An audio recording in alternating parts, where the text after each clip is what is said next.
Vous retrouvez maintenant La Foi prise au mot, votre émission de formation chrétienne présentée par Régis Burnet. Aujourd'hui, dans le cadre de notre série de l'Avent sur les pères apostoliques, on parlera de Hermas, toujours avec Guillaume Badi, invité fil rouge de notre série, enseignant à l'Université catholique de Lyon et directeur de l'Institut des sources chrétiennes.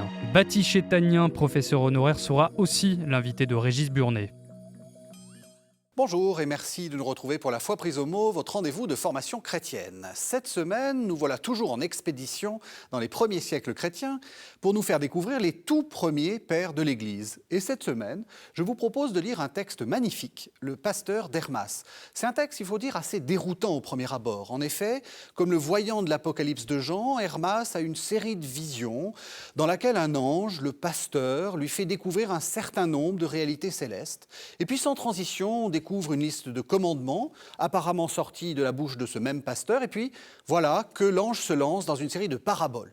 Donc c'est un livre complexe, mais heureusement, nous voilà avec deux guides pour mieux le découvrir. Baptiste Chétanien, bonjour.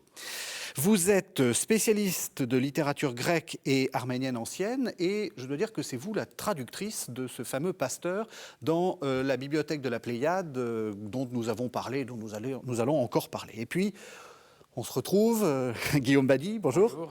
Vous êtes toujours directeur des sources chrétiennes, mais vous êtes également chercheur CNRS au laboratoire ISOMA, c'est à Lyon. Alors Guillaume, on a la semaine dernière, on a eu un peu, on était en pleine, c'était très passionnant, et puis on n'a pas fait un peu une sorte de résumé. Qu'est-ce qu'il faut retenir de ce que nous avons dit des premiers écrits? Là, c'était vraiment les tout premiers, hein, on était quasiment au moment de l'écriture du Nouveau Testament, hein, des premiers écrits chrétiens, et là, est-ce qu'il y a un changement? Est-ce qu'il y a une transition? Est-ce qu'il se passe quelque chose? C'est une période assez déroutante et passionnante parce que les apôtres sont morts ou bien l'Église est en train de vivre un nouveau commencement, mais un peu sans filet. C'est une période très spécifique qu'on appelle la période des pères apostoliques. Marquée par des écrits qui sont ceux de Barnabé, de Clément, d'Ignace et de Polycarpe, on le verra, mais aussi d'Hermas, on va en parler.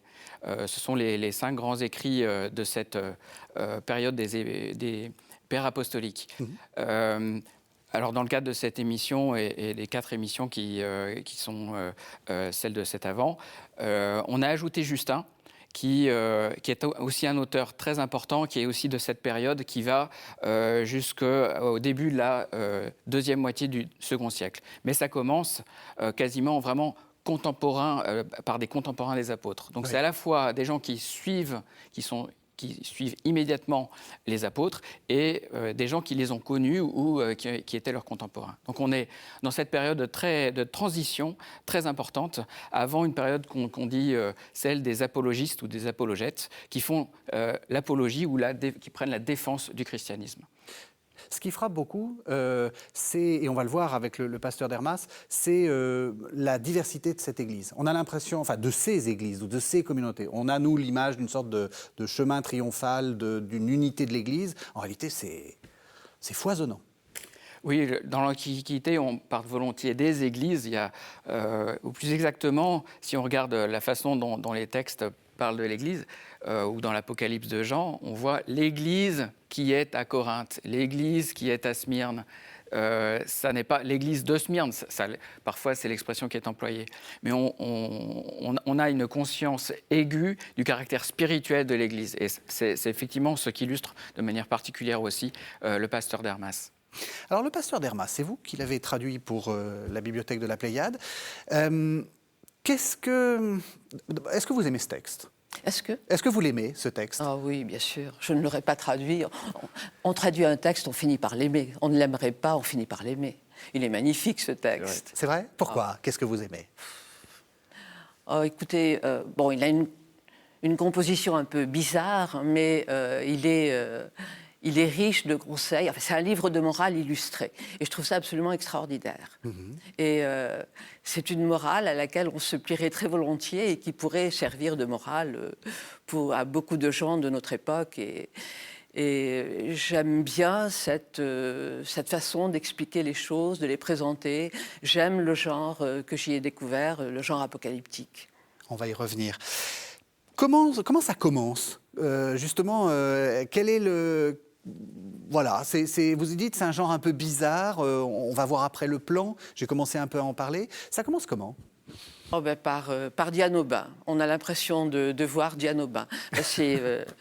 Mais oui, Diane Aubin ou bien la Suzanne, Ouais. la Suzanne de la Bible. Ouais. Eh bien, Hermas, Oui. Hermas, on lit. Oh, bah, peut-être, lisez le début. Hermas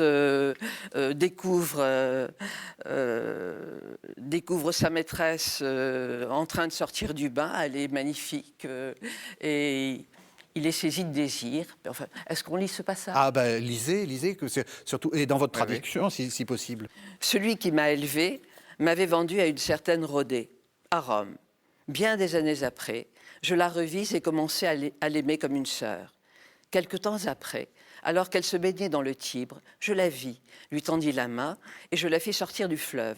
Voyant sa beauté, je me mis à réfléchir, me disant en mon cœur « Bien heureux je le serais si j'avais une telle femme dotée de cette beauté et de ce caractère. » C'est cela seulement que je pensais, rien d'autre. On voit bien qu'il précise c'est cela et rien d'autre. Voilà, exactement. Il essaye de se dédouaner d'avance Absolument. parce qu'après, et il dit quelques temps plus tard, je m'endormis et tandis que je priais, le ciel s'ouvrit et je vois cette femme que j'avais désirée. Elle me salue depuis le ciel et me dit « Salut à toi, Hermas !» Ayant tourné mes regards vers elle, je lui dis « Maîtresse, que fais-tu ici ?» Et elle me répondit « J'ai été élevée pour dénoncer tes fautes. Ô Seigneur, je lui dis « Tu es maintenant ma dénonciatrice ?» Non, dit-elle, mais écoute les paroles que je vais te dire. Dieu qui habite dans les cieux, qui du néant a créé les êtres, les a multipliés, les a fait croître en vue de la sainte Église qui est la sienne, est irrité contre toi parce que tu as commis une faute envers moi. En réponse, je lui dis, j'ai commis une faute envers toi ? En quel endroit, quand ai-je prononcé à ton égard une parole inconvenante ?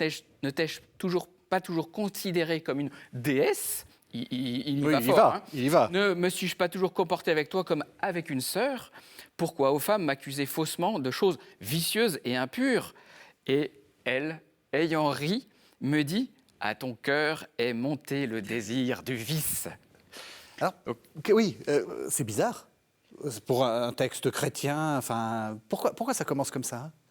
C'est une façon d'introduire dans le texte, de donner envie de lire le texte. Enfin, il est très habile, Hermas. Ouais. Il est très, très habile. C'est une façon d'introduire dans son texte, et dans la leçon qui risque d'être un petit peu aride plus tard, d'introduire le lecteur.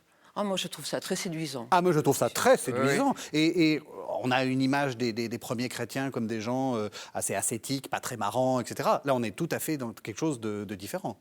Oui, on est dans le peuple normal, enfin. C'est quasiment un texte de comédie. Il y a effectivement une mise en scène qui est vraiment extraordinaire et puis qui introduit vraiment le sujet. Parce que alors, dans la suite, il continue... après qu'elle eut prononcé ces paroles, les cieux se fermèrent et moi, j'étais tout frissonnant et affligé. Je me disais en moi-même, si cette faute est inscrite contre moi, comment pourrais-je être sauvé ? Comment apaiserais-je Dieu pour les fautes que j'ai réellement accomplies ? Parce que pour lui, vraiment, c'était vraiment pas grand-chose. Et à ce moment-là, arrive dans son rêve, dans sa vision, une vieille femme. Et cette vieille femme lui dit « Salut à toi, Hermas, etc. » Et il lui demande « Mais qu'est-ce que j'ai fait de mal ?» Et alors finalement, elle lui dit « Finalement, cette affaire ne te concerne pas tellement. En revanche, le vrai problème, c'est ta famille. C'est ta maison, ils se sont très mal conduits et toi, tu ne les as pas grondés. Donc, il faut que tu sois plus sévère avec eux, que tu les encourages à la pénitence. Et c'est ça le vrai sujet qui est introduit par cette scène si bizarre et si plaisante. Et à la fin, la vieille femme lui dit « Ne cesse donc pas de corriger tes enfants, car je sais que s'ils font pénitence du fond de leur cœur, ils seront inscrits sur les livres de la vie avec les saints. » Et là, en fait, à mon avis, c'est là qu'est abordé le vrai sujet. Mmh.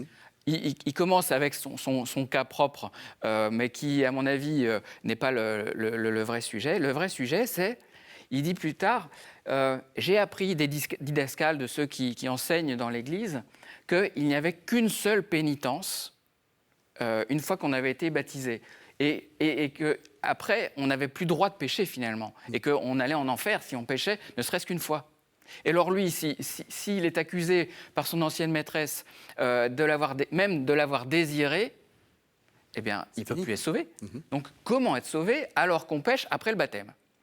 Et là est toute la question. Et donc là, ce que dit la vieille femme, alors on ne sait pas encore qui c'est, s'ils font pénitence, ils seront sauvés. Et là est le cœur du sujet, à mon avis. C'est important parce que quand vous restez, par exemple, dans le Nouveau Testament, vous vous apercevez que l'Épître aux Hébreux vous dit vous n'allez pas recrucifier le Christ, et donc le salut a été donné une bonne fois, et si vous péchez, c'est fini. Et donc on voit bien que là, on est en train de se dire oui, enfin, pas tout à fait quand même. Hein. C'est ça, en fait. Oui, on commence à comprendre que l'humanité, c'est l'humanité. Voilà, c'est ça. Il est lui-même, d'ailleurs, il est décrit par ces femmes comme étant quelqu'un de particulièrement continent. Alors, je ne sais pas si c'est un trait d'humour de sa part, parce qu'il ne l'est pas du tout, ou que c'est vraiment son problème, ou je ne sais pas. En tout cas, peut-être qu'il l'est vraiment. Il est spécialement continent, et donc on lui reproche ça. Vraiment, il le prend mal, d'une certaine façon. Et donc, il se met vraiment dans la peau de ses frères et sœurs chrétiens. Comment est-ce qu'on peut être sauvé ? Et c'est tout l'enjeu de ce livre Révélation, Apocalypse, c'est de dire, voilà, il y a un temps spécifique qui est offert aux chrétiens de se repentir et d'obtenir le salut. Mais c'est un temps qui ne va pas durer. Donc profitez-en. On a une idée de qui est ce monsieur Hermas ou pas du tout ? On a pensé que c'était l'Hermas du texte... oh zut, l'Épître aux Hébreux... non. De l'Épître aux Romains ? L'Épître aux Romains ? Oui. On a pensé qu'il était peut-être le frère de Pie Ier. Ah dans oui. les années 140, oui. Oui. Donc on a... À vrai dire, on ne sait pas trop qui c'est. Et est-ce qu'on a une idée de qui pourrait être l'auteur véritable ? Enfin, je veux dire, parce que est-ce que c'est un pseudo, est-ce que c'est pas un pseudo ? Ça, c'est une première question. Je crois qu'on n'en sait rien. Est-ce que quand vous l'avez traduit, vous pouvez avoir des idées ? Il écrit bien ? Oh, il y a des pages qui sont très bien écrites. Ouais. Il y a une page en particulier que je trouve absolument magnifique. Elle doit être dans la parabole 5. C'est l'histoire du maître qui part en voyage et qui laisse sa vigne, son vignoble à son serviteur. Du point de vue littéraire, la forme est très achevée. Enfin, c'est à la fois du discours, les trois types de discours, direct, indirect et même monologue intérieur, et ça se mélange avec le récit, ce qui est très rare dans tout le texte. C'est une très belle page. Et...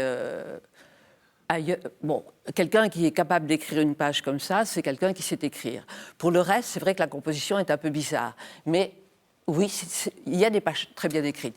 Parfois, il y a des répétitions qui sont un petit peu inutiles, mais c'est peut-être dû à la transmission du texte.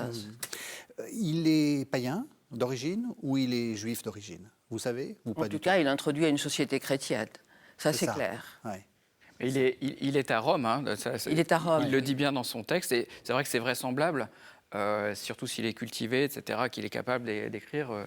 Il y a un moment où la femme lui demande d'écrire et de recopier le texte en le passant à Clément, oui, et de faire une autre copie pour une certaine Grapté.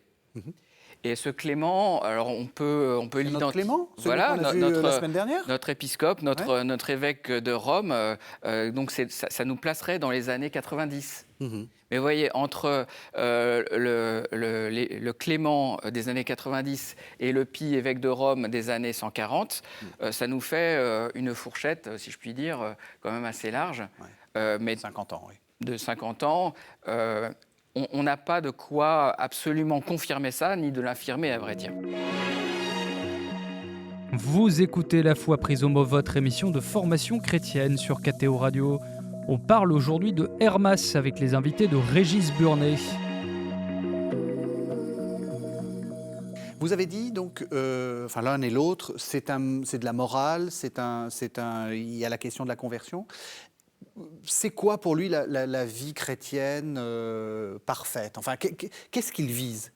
D'abord, de quoi est-ce qu'il faut se repentir ? de quoi est-ce qu'il faut de quoi il faut se convertir, et quel est l'idéal qu'il est en train de tracer?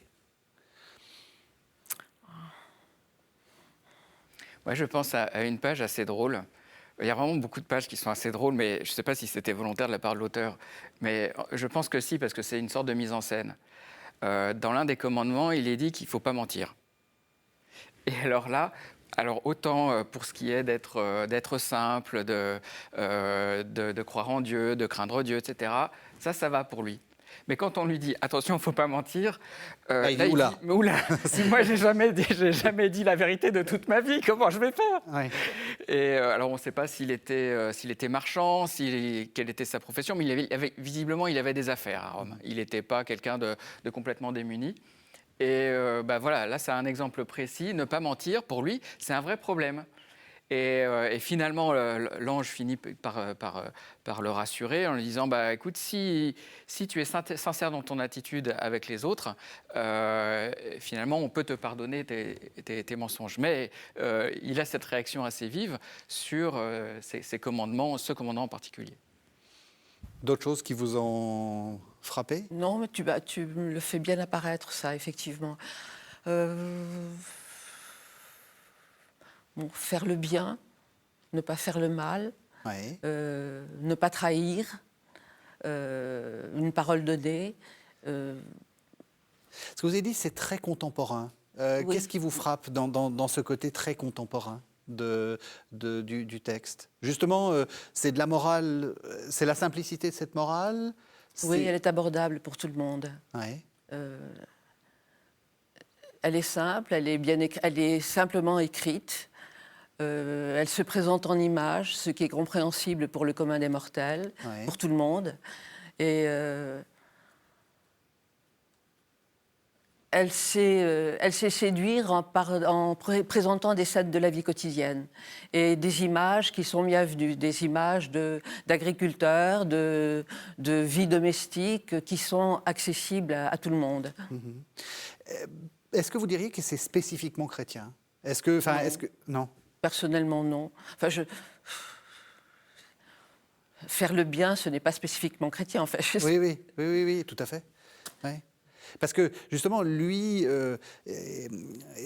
c'est vraiment une question que je me suis posée en lisant ce texte. On sent qu'il y a... On va y revenir. Il y a un message spécifiquement chrétien. Il y a des questions... Oui, absolument, Mais absolument. la morale, c'est une morale... où il faut bien se comporter, en réalité. Absolument. Il n'y a pas de... On a l'impression qu'il y a une sorte de spécificité. Enfin, moi, je ne l'ai pas ressenti tel quel. Ouais.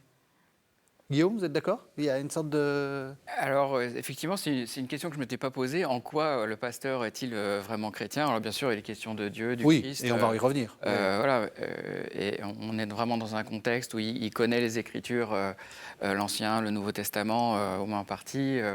Et il écrit comme écrivaient ses devanciers dans la Bible. Mais moi, je le vois effectivement comme un personnage à la limite proche de l'Ancien Testament par son caractère prophétique. Oui. Alors parce que peut-être pour le décrire le mieux, c'est de le qualifier de prophète. Alors lui-même ne se présente pas tout à fait comme ça, mais quand on lit d'autres écrits de cette époque, on voit qu'il y a la fonction de prophète dans l'Église ancienne. Qu'est-ce que ça veut dire? Eh bien, ça veut dire peut-être précisément ça, quelqu'un qui a des visions et qui parle inspiré par l'Esprit à l'Église. Il a des visions, on lui transmet des commandements, il y a de nouvelles paraboles, des images, etc. Il a tout un langage, une mission, vraiment une mission. Oui. C'est d'une part cette femme dont on va parler, puis un ange qui se présente comme le pasteur, qui lui donne l'explication des visions qu'il a petit à petit, qui lui donne cette mission d'écrire. Il a vraiment la mission d'écrire ce texte pour ses frères et sœurs des communautés chrétiennes. Et de le transmettre. Oui. Et ça, on est vraiment à l'intersection de plusieurs genres de l'Ancien Testament, qui est le genre prophétique, avec des oracles. Voilà, je vous parle de la part de Dieu, voici les commandements, je vous les rappelle parce que vous les avez oubliés. Il y a un peu ces gestes prophétiques, il y a ces visions d'Apocalypse, et ce don de parler, un peu comme Jésus, en faisant des paraboles. C'est vraiment une sorte de condensé d'Ancien Testament qui intègre beaucoup d'éléments du Nouveau. On a commencé par cette première introduction, enfin une introduction c'est souvent premier d'ailleurs, mais ce début dans lequel il voit cette femme qui lui reproche des choses. Comment ça continue après ? Qu'est-ce qui se passe ? Parce que Guillaume a déjà parlé du pasteur, etc. Qu'est-ce qui lui arrive à ce brave Hermas ? Il y a eu, dans le début, juste après, c'est la première vision, apparaît la vieille dame, la dame âgée, Oui. qui se présente comme étant l'Église. Oui. Et puis on a ainsi 5 visions, la dernière étant appelée elle-même Apocalypse. Et c'est dans l'Apocalypse, donc dans la 5e vision, que le pasteur apparaît et qu'il révèle, c'est une révélation, sa triple nature d'ange gardien, d'ange de la révélation et d'ange de la pénitence. Et c'est lui qui annonce les 12 commandements qui suivent. Donc après les 5 visions, voilà. 5 visions, après les 5 visions, 12 commandements et puis 10 paraboles. Oui, c'est bizarre comme... c'est une construction très bizarre, incompréhensible, enfin, qu'on ne peut pas comprendre. Mais sans doute qu'il n'a pas achevé son œuvre, ou sans doute qu'il y a eu une transmission un petit peu bousculée. Mais parce qu'il manque, en fait, ça se finit de manière assez abrupte. Il manque une sorte de happy end ou je ne sais pas quoi oui pour qu'il continue. Oui et non. Pourquoi oui et non ? Oui et non, parce que la vieille dame du début, qui est l'Église, présente une tour.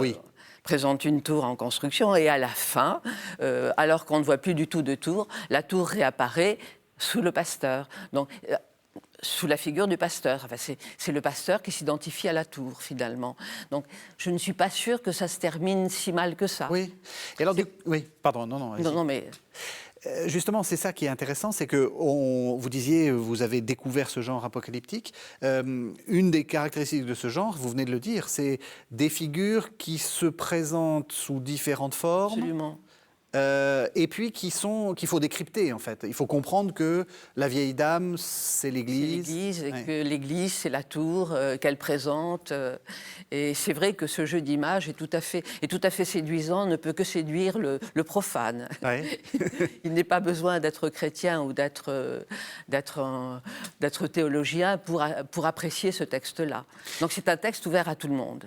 Et alors justement, quand on pense Apocalypse, on pense Apocalypse de Jean, avec série de catastrophes. Est-ce que ça ressemble à ça ? Oh non, pas du tout. Je ne vois pas de catastrophe dans ce texte-là.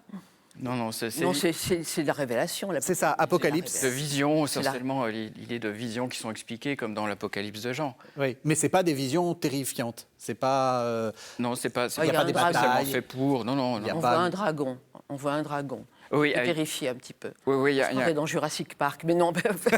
Mais là aussi, mais c'est un peu une scène assez marrante. Étonnante, oui. Oui, parce qu'effectivement, il voit arriver une bête et qui décrit... Des grenouilles qui sortent de cette part. Voilà. Et alors, à ce moment-là, il voit qu'elle vient vers lui, il se dit « qu'est-ce que je vais faire ?» Et là, il a confiance en Dieu et la bête passe sans l'attaquer. Et donc, à la fin, l'ange le félicite « oui, tu as cru en Dieu et donc la bête ne t'a pas attaqué. » Et puis, l'ange repart et puis lui, il dit « oui, mais je ne suis pas très... Je suis pas très confiant quand même, parce que des fois que la bête revienne, il termine son récit comme ça. » Ouais. Il est plein d'humour, c'est vrai que... Quel est le... Vous avez dit, il y a la figure de l'Église. C'est quoi pour lui, l'Église ? Qu'est-ce que ça représente pour Hermas ? Donc, parce que c'est étrange, hein, les images sont significatives. Une dame âgée, alors ça existe assez fréquemment. Il y a d'autres textes qui présentent l'Église comme une dame âgée. Une tour, c'est étrange. Écoutez, l'Église, c'est l'ecclésia en grec. C'est l'ecclésia, c'est l'assemblée. Et ce qui est assez beau, c'est que cette vieille dame qui est l'Église et la tour, elle est à la fois multiple et à la fois une. Et je pense que l'Église, c'est l'assemblée des fidèles, c'est le lieu. Non, c'est l'assemblée des fidèles et c'est un lieu, enfin représenté par une tour architecturale. Donc quelque chose qui protège aussi, Bien sûr, quelque chose qui protège. Parce que quand on peut entrer dans la tour, c'est qu'on a fait pénitence et qu'on est sur la bonne voie et qu'on peut être accueilli dans la tour, dans l'église, dans ce monde, on va dire, chrétien. C'est ça. Et vraiment, la clé, c'est la pénitence. C'est-à-dire qu'on n'est pas... Oui. Peut-être pour Hermas, parce que alors d'abord, cette église elle-même, elle évolue, comme on l'a dit, elle apparaît plusieurs fois et à chaque fois, elle rajeunit. Alors au début, il a expliqué que si elle est vieille, c'est parce qu'elle a été fondée avant au commencement du monde, donc forcément, elle est ancienne. Mais aussi parce que, eh bien, elle est alourdie par tous les péchés des chrétiens. Et voilà, toutes les rites, ce sont les péchés des chrétiens, et que plus le message de pénitence que passe Hermas est diffusé et appliqué, plus les gens font pénitence, plus elle rajeunit, plus elle retrouve sa jeunesse, et donc elle devient une dame d'âge moyen, et puis une jeune fille resplendissante dans la dernière vision. Donc on voit qu'il y a cette évolution, donc ce n'est pas du tout une vision statique de l'Église, d'une part, et d'autre part, la tour elle-même, elle est encore en construction. Oui. Et justement, il est dit, la tour est en pause. Il y a une pause dans la construction. Pourquoi il y a une pause ? Pour permettre aux pierres qui n'ont pas été encore bien taillées de retrouver leur bonne taille, leur blancheur initiale pour être intégrées à la tour. C'est-à-dire qu'il y a cette vision qui reprend un peu l'idée des pierres vivantes qu'on a chez Saint-Pierre, cette construction de l'église, dont voilà, toutes les... Donc, première épître de Pierre, voilà. Faites allusion à ça. Oui, c'est effectivement, quand on parle de pierre, effectivement... Bah oui, non, c'est sur cette pierre que mais c'est dans la première épître de Pierre où il dit l'église pierre vivante, enfin... Voilà, et donc tous les chrétiens sont censés être des pierres vivantes de cet édifice qu'est l'église, qu'est cette tour. Il y en a qui sont immédiatement acceptés, ce sont les martyrs, les saints, etc. Il y en a d'autres qui sont rejetés complètement, et d'autres qui sont mises de côté, qui sont retravaillées, et ce sont elles qui sont appelées à la pénitence, à être retaillées pour être ensuite à nouveau intégrées dans la tour. Et donc c'est cet appel à la pénitence qui est fait à travers cette construction de la tour en pause. Oui. Il y a cette idée que, et c'est ce qui est révélé à Hermas, il y a un temps, une sorte de jubilé spécifique qui est offert aux chrétiens pour se repentir avant la fin des temps. Parce qu'on est aussi à une époque où on se dit la fin des temps, c'est bientôt. Déjà Saint Paul et tous les auteurs du Nouveau Testament avaient un peu cette idée-là que ces temps sont les derniers. Et donc il y avait vraiment cette urgence à se convertir. On a dit que c'est chrétien. Est-ce que le Christ apparaît ? Pas du tout. Il y a le Fils, oui. Mais le nom n'apparaît absolument pas, ce qui est extraordinaire. Oui. C'est-à-dire qu'il ne parle pas de... Le Fils fait quoi, en fait ? Il fait de bonnes choses, il a son nom qui permet par son nom, on peut entrer dans la tour, on peut faire pénitence, mais ce qui est extraordinaire dans ce texte, c'est qu'à aucun moment, celui qui a inspiré cette religion n'est nommé, pas plus que le nom commun de chrétien n'apparaît. Enfin, c'est extraordinaire. Ouais. Ça, c'est assez frappant pour ces textes-là. Enfin, je ne sais pas ce que vous en pensez, Guillaume. Nous, on est quand même très centré sur les évangiles, donc sur la narration, sur la personne de Jésus, etc. On sent que c'est un peu comme dans les épîtres de Paul. Hein. Le Christ, il est là, on sait qu'il existe, on sait qu'il nous a sauvés, mais en fait, on s'en fiche un peu. Enfin, je veux dire, le côté biographique... Oui, alors il faut voir aussi qu'on est dans un genre apocalyptique. Oui. C'est une vision où il y a beaucoup d'images et de symboles. On n'est pas dans le récit de la vie de Jésus. Hein. Ça, oui. C'est très vrai. C'est même un peu choquant de voir à quel point c'est différent. Et de ce point de vue-là, c'est aussi une apocalypse très différente de celle de Jean. En somme, les premiers chrétiens considéraient ce texte comme quasiment l'égal des écrits du Nouveau Testament. Le livre se trouve dans des manuscrits très anciens en compagnie des livres bibliques. Oui, on peut même dire c'est peut-être, il est dans le plus beau manuscrit qui sert un peu de référence pour la reconstruction du texte, hein, le codex du Sinaï, le Sinaiticus.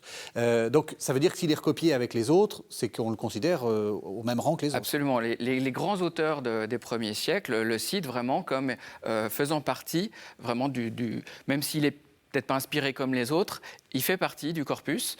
Et c'est que plus tard, au VIe siècle, qu'il a été considéré un peu comme hérétique, mais je crois qu'il est toujours conservé dans les Bibles par les Éthiopiens. Et les Coptes aussi. Et les Coptes. Donc c'est vraiment un monument vraiment de la littérature qui est insoupçonnable, oui. Du moins dans les premiers siècles et dans certaines régions. Et pourtant, effectivement, la vision du Christ, elle n'est pas habituelle. C'est lui le roc. Bon, alors, tout ça, c'est biblique. C'est lui le roc, c'est lui la porte, mais c'est lui aussi l'ange. Et ça, c'est une façon de parler du Christ qui est très ancienne, mais qui n'a jamais été considérée comme absolument hérétique. Mais il fait partie des anges. Il est peut-être le plus beau, le plus lumineux, etc. Mais il est décrit un peu comme un ange. Ça, c'est assez étonnant. Ou encore, dans une parabole, on s'aperçoit que c'est pas lui le fils. Alors, il y a une... Ça, c'est pas très... C'est un peu hérétique, hein, Guillaume Badi. Alors, je ne sais pas, mais je ne sais pas si vous voulez raconter cette parabole de la vigne. Ou vous pouvez même la lire, si vous avez... La fameuse parabole 5. Oui, c'est ça. Vous écoutez La Foi prise au mot, votre émission de formation chrétienne sur KTO Radio.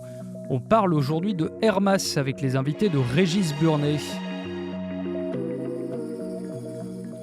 Lisez-nous la parabole 5. Ah vous ne lisez pas tout alors. Écoute la parabole que je vais te dire, relative aux jeunes. Quelqu'un avait un champ et un grand nombre d'esclaves. Dans une partie de son champ, il planta une vigne. Il choisit un serviteur très fidèle et qui lui plaisait, et sur le point de partir en voyage, il le convaincua et lui dit « Prends en charge cette vigne que j'ai plantée et soutiens-la avec des échalas, le temps que je suis parti et n'y fais rien d'autre. Observe ce commandement et tu seras libre chez moi. » Le maître de l'esclave partit pour l'étranger. Lui parti, le serviteur se chargea de la vigne et l'entoura d'une clôture. Mais une fois la clôture du vignoble achevée, il s'aperçut que le vignoble était envahi d'herbe. Il réfléchit et se dit en lui-même « Le commandement du maître, je l'ai exécuté. Maintenant, je vais sarcler le vignoble, et il sera plus beau une fois sarclé. Débarrassé des herbes, il donnera plus de fruits, puisqu'il ne sera pas étouffé par les herbes. La décision prise, il sarcla le vignoble, et il arracha toutes les herbes qui se trouvaient dans le vignoble. Et le vignoble devint très beau et florissant, débarrassé des herbes qui l'étouffaient. Quelque temps après, le maître du champ et de l'esclave revint, et il alla à son vignoble. Il le vit clôturé, convenablement, et en outre sarclé avec toutes les herbes arrachées, et les vignes étaient florissantes. Il se réjouit grandement des travaux du serviteur. Il convoqua donc son fils bien-aimé, qu'il avait comme héritier, ses amis qu'il avait pour conseiller, et leur dit tout ce qu'il avait prescrit à son serviteur et tout ce qu'il avait trouvé réalisé. Et eux se réjouirent avec le serviteur du témoignage que le maître lui rendait.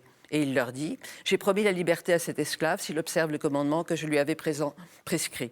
Il a observé mon commandement, il a même effectué en plus un beau travail sur le vignoble et il m'a bien plu. En récompense du travail qu'il a exécuté, je veux donc le faire cohéritier de mon fils parce qu'ayant eu une bonne idée, il ne l'a pas négligée mais il l'a réalisée. » Le fils du maître donna son consentement à son dessein de désigner le serviteur comme son cohéritier. Quelques jours après, le maître de maison donna un banquet et il envoya beaucoup de mets à ce serviteur. Le serviteur accepta les mets que lui envoyait son maître. Il en préleva une quantité suffisante pour lui et il distribua le reste à ses compagnons d'esclavage. Ses compagnons acceptèrent les mets sans réjouir et ils commencèrent à prier pour lui afin que, comme il en avait usé ainsi avec eux, il trouvât une bienveillance encore plus grande auprès du maître.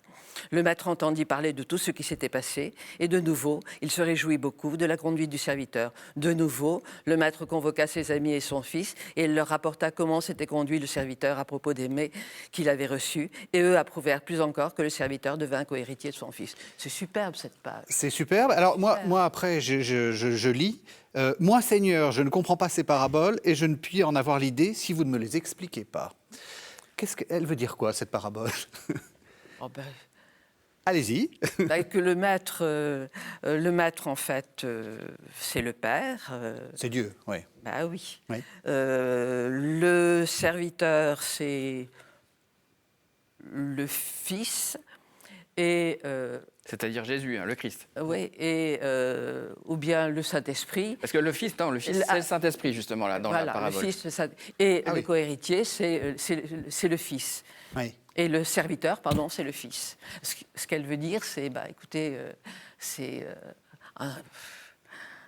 une belle leçon à donner à des chefs d'entreprise. Oui. Pourquoi? Écoutez, il y a La confiance. il y a la confiance, il y a la reconnaissance. Il y a une confiance énorme entre le maître et le serviteur. Le serviteur obéit au maître et il est intelligent, en plus, est capable de devancer ce que veut le maître et il est capable de partager les bénéfices de l'entreprise avec ses compagnons de servitude. Enfin, je trouve ça extraordinaire. Ouais. C'est un beau triangle central, le Père, le Fils et le Saint-Esprit, autour duquel s'organise une société où les êtres sont reliés entre eux par des liens de stricte égalité. Je trouve ça magnifique. C'est magnifique. C'est absolument C'est magnifique. Et tout ça pour expliquer le jeûne, en plus. Parce que Oui, absolument. Hermas commence à dire à l'ange, mais moi, je jeûne, hein, sérieusement. Et en fait, l'ange lui dit, oui, mais ça n'a aucune importance, la façon dont tu jeûnes. Le vrai jeûne, c'est quoi? Je vais t'expliquer, voici la parabole.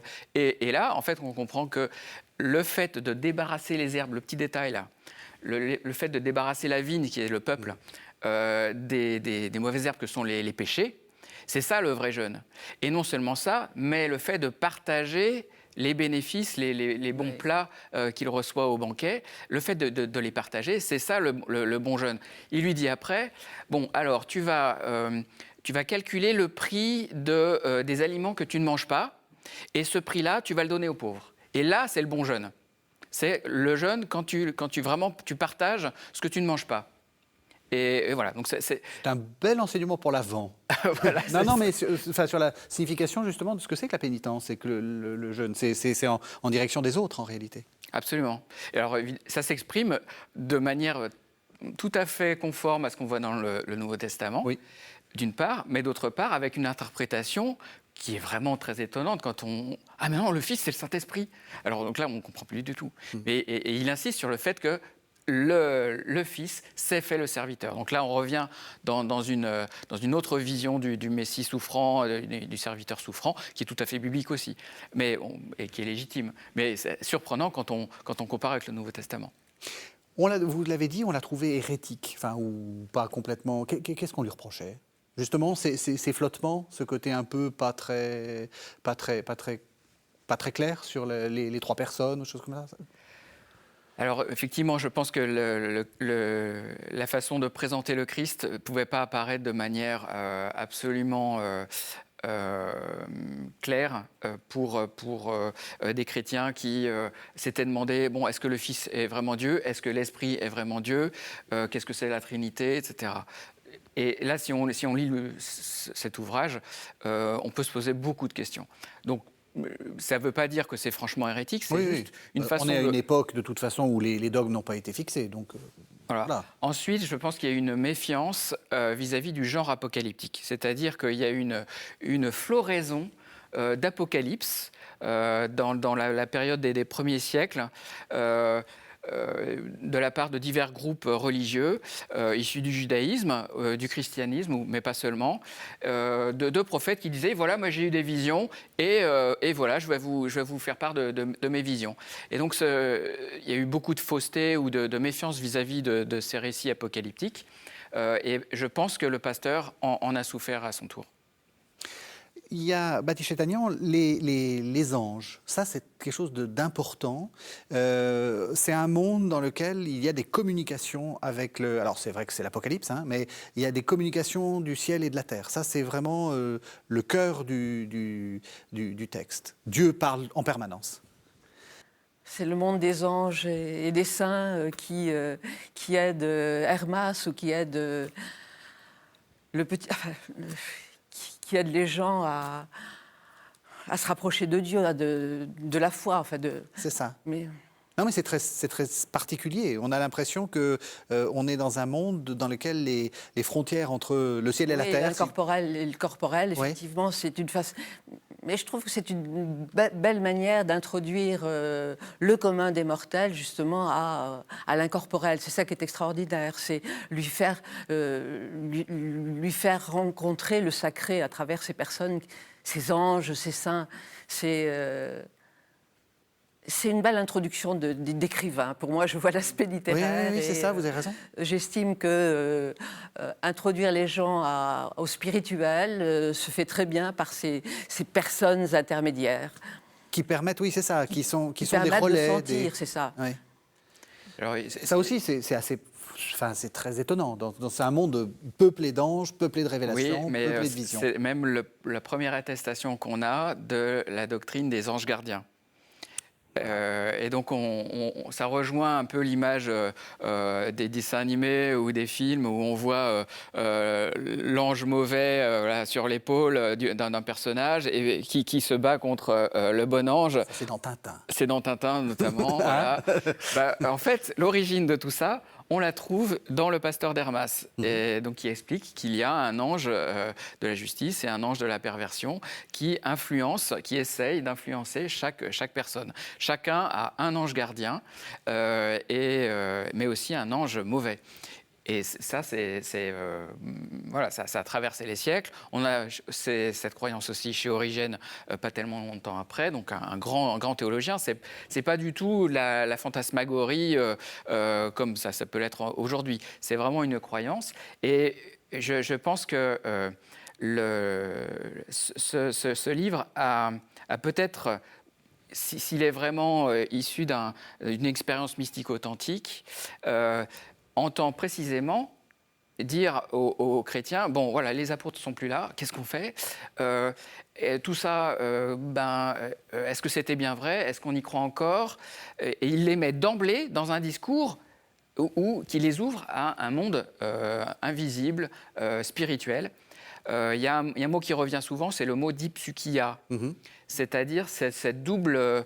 un esprit double. Oui, c'est ça, double partagé, esprit. divisé. L'esprit. Donc, et c'est traduit par hésitation, par doute. En fait, on dirait bien que Hermas avait autour de lui des chrétiens qui doutaient parce que voilà, ils étaient persécutés, ils n'avaient plus le Christ avec eux, comment ils pouvaient encore croire? Et donc c'est ce doute, en cela il rejoint assez peut-être une situation moderne, c'est pour rejoindre ceux qui doutaient qu'il écrit ce livre. Alors, Baptiste Chétagnan, il y a plusieurs, on l'a dit, il y a trois grandes parties dans ce texte. Il y a cette question où les anges interviennent, ce que Guillaume vient de dire. Et puis, il y a des commandements et des paraboles. Quel rôle jouent ces différentes parties par rapport à la première partie? Pourquoi est-ce qu'il y a ces genres littéraires? Ou peut-être qu'on ne sait pas.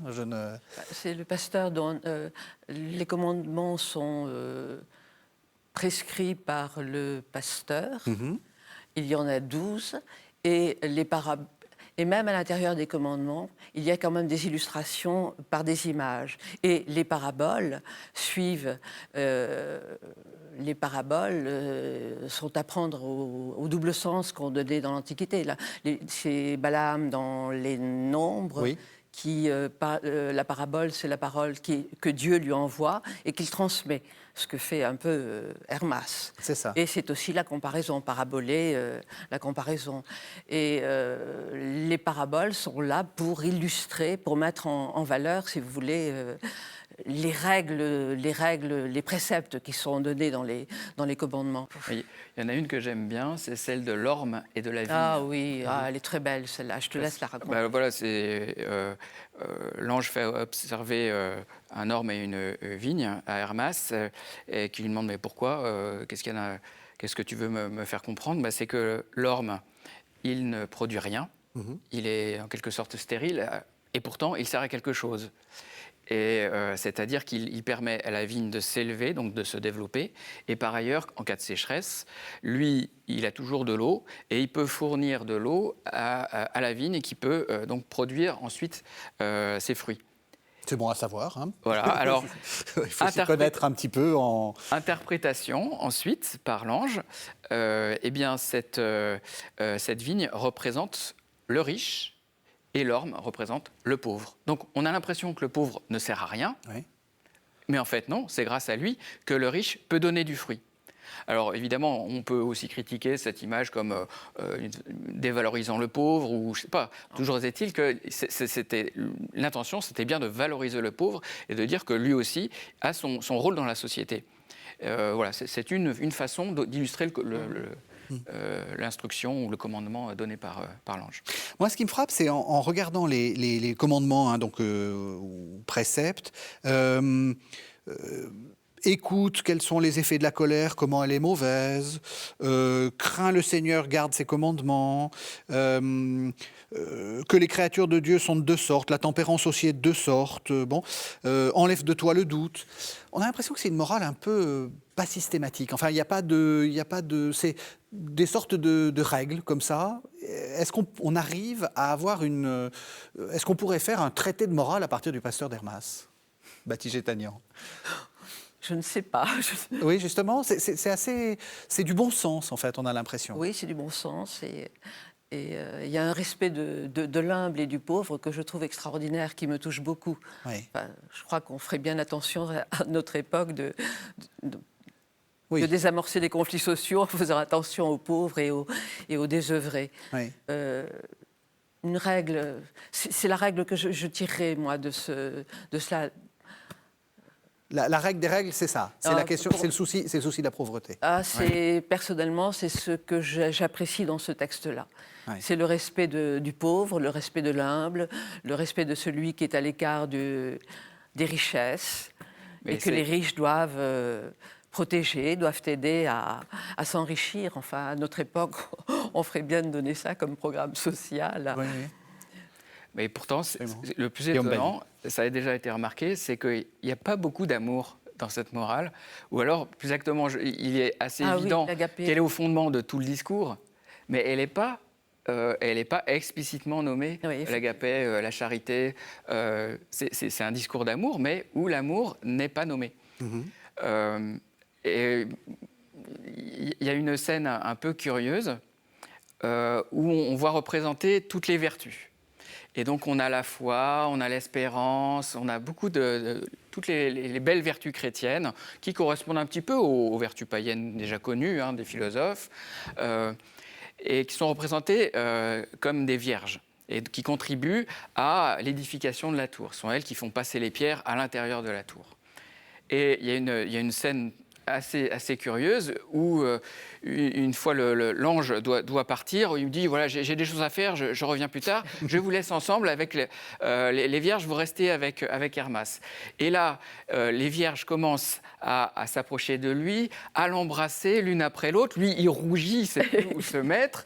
Elle commence à lui dire viens dans notre lit, viens avec nous. Alors, et puis donc ils passent la nuit, elles enlèvent leurs vêtements, etc. Et là, on se dit mais qu'est-ce qui se passe ? Qu'est-ce qui se passe ? Qu'est-ce que c'est que cette scène érotique ? Et le récit se termine par elles ont passé la nuit en prière et moi aussi continuellement. Et donc, il y a ce détournement complet de la morale, de l'érotisme au profit d'une morale religieuse. On a ça chez d'autres pères de l'Église, hein, ce détournement, cette façon de parler de la spiritualité en termes érotiques, mais on est là dans les vertus les plus rigoureuses qui soient.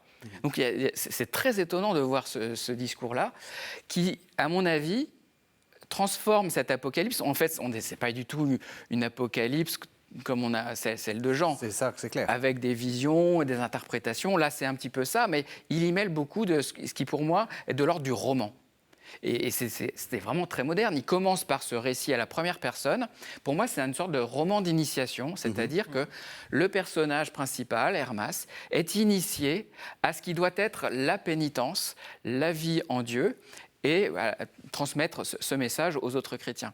Et donc, lui-même, petit à petit, arrive à dire « Oui, mais j'ai fait pénitence, là je peux mériter mon salut. » On lui dit « Non, méfie-toi, tu n'y es pas encore. » Mais il utilise pour ça des procédés littéraires, hein, tout simplement, qui sont assez étonnants et qui détonnent complètement par rapport au genre apocalyptique connu ou au genre de la sagesse. Parce que les commandements, etc., non, il ne nous sert pas les commandements comme dans le Deutéronome ou l'Exode. C'est à travers un récit personnel et la vision d'un ange.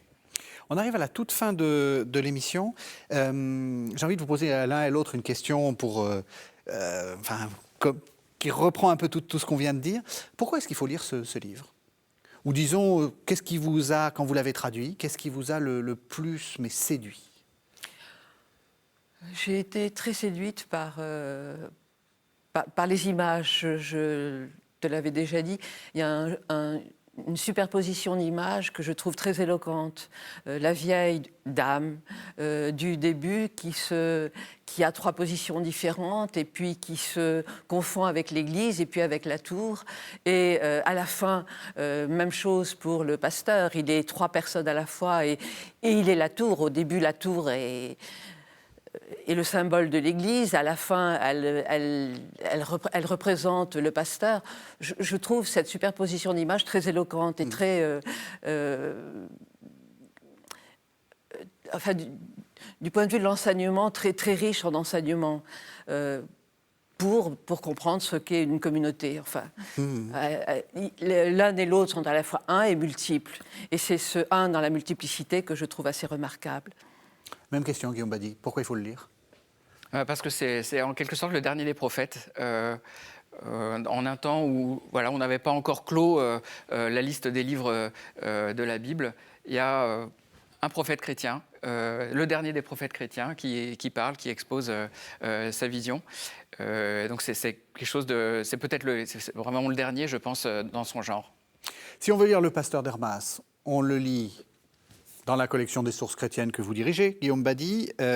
C'est une version qui est assez ancienne, hein, puisque c'est Robert Joly qui l'avait faite dans les années 60. On peut aussi le lire dans la traduction que vous avez faite, Rose Chétagnan, dans la bibliothèque de la Pléiade. C'est quoi la meilleure traduction ?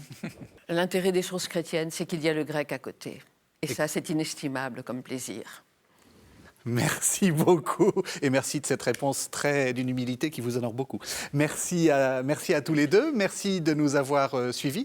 Vous savez que vous pouvez retrouver cette émission sur le site internet de KTO, www.ktotv.com, et on se retrouve la semaine prochaine pour un nouveau numéro de cette série d'Avant.